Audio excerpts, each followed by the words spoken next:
მოგესალმებით ყველას, მე გიო ვარ და მე წინა ვიდეოში შეგვიდით რომ თამაშების დრაივერის დაყენებას და მოდი შევუდგეთ საქმეს.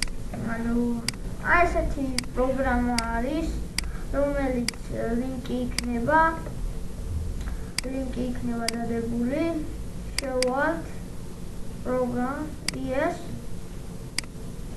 და სადგინა შეინახავს. მე მინდა დესკტოპზე შევინახავ.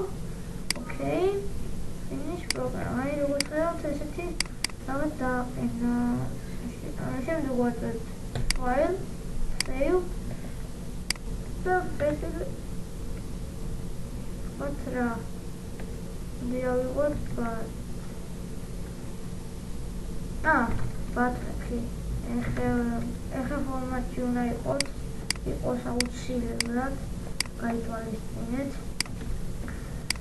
აი ესეთია და ანუ დააყენა უკვე რა, ანუ ესეთი არაფერი არ გიგონოთ, ესეთი რაღაცა არის უბრალოდ იმიტომ აგებს ამას რომ გვაფრთხილებს რომ უკვე დაყენდა რა, არ არის საინსტალაციო და არაფერი. ჩაუვალ დაყენდა და ჩაუვალ აი როგორც ხედავთ ჩაუვალ გაიხსნა. აი შევვალ games და შევიდა ჩაუვალ. კარგი ნახვამდის.